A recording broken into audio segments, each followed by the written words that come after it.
Another choice for finding all the factors would be to start with the prime factorization. So let's go back to the examples that we looked at before and look at these a different way. So if I have 40, that splits as 4 times 10. Neither of those are prime, so 4 splits as 2 times 2, and 10 splits as 2 times 5. Those are all prime, and so 40 is 2 times itself 3 times, so it's 2 to the third times 5 with just one of those. So I'll get 2 to the third times 5 to the 1. Now if I want to find all the factors, what I can do here is I'm going to make a chart. When I make the chart, I'm going to have a column for 2's and a column for 5's.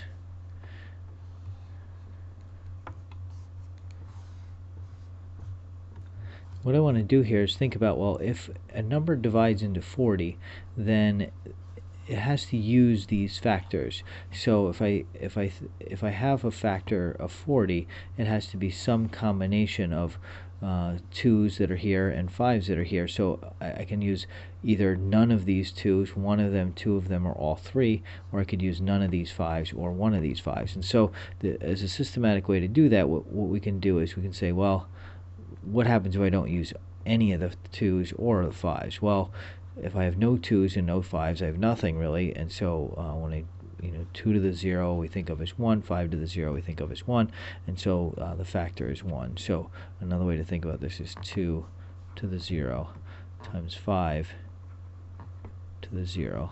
Well, that gives us 1. And then what we're going to do is we're going to increase the power on 2 systematically until we get up to the power that we have in the prime factorization of 40. And the number of 5's we have is going to stay the same. And so I can have 0, 1, 2, 3. And so now that I'm up to 3, that's the number of 2's that I have in the prime factorization 40. So I stop there.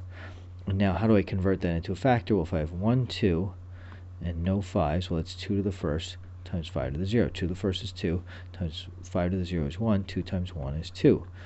2 squared times 5 to the 0 is 2. 2 squared is 2 times 2, which is 4. 5 to the 0 is 1, so 4 times 1 is 4. And then I have 2 cubed times 5 to the 0. Well, 2 cubed is 8, times 5 to the 0 is 1. I get 8. Now I can do... now that I've got all the powers of 2 that are possible, I could have 0, 1, 2, or 3, I reset the number of 2's, but I increase the number of 5's. And so I had 0 5's, and now I have 1 5. So this is 2 to the 0 times 5 to the 1. Well, 2 to the 0 is 1, 5 to the 1 is 5, so I get a 5 here. And now I can go through and systematically increase the number of 2's until I get to the maximum, 1, 1, 1. And once both prime factors are at the maximum, I've found all the factors. So I get 2 to the 1 times 5 to the 1. Well, 2 to the 1 is 1, 2 to the 1 is 2, 5 to the 1 is 5. So 2 times 5 is 10. 2 squared, because I have two 2's, times 5 to the 1.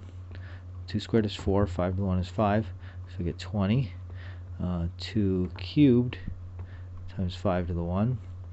Well, 2 cubed is 8, 5 to the 1 is 5, 8 times 5 is 40. And so I get the same list of factors in a different order. So here I've got, I go through using the prime factorization instead.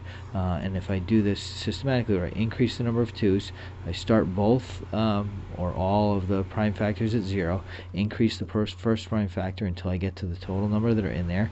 Once I do that, I reset it back down to 0, and I increase the other prime factor's power and go through all those go through all the 2's again until I get, and you keep doing that until you get up to the maximum. And so you think of it sort of like an odometer. This goes through all of its possible values, and then it hits its biggest possible value. It flips down to 0, but it increases the next one up. And that will give you all the factors every time. So we'll do 56 in the next video.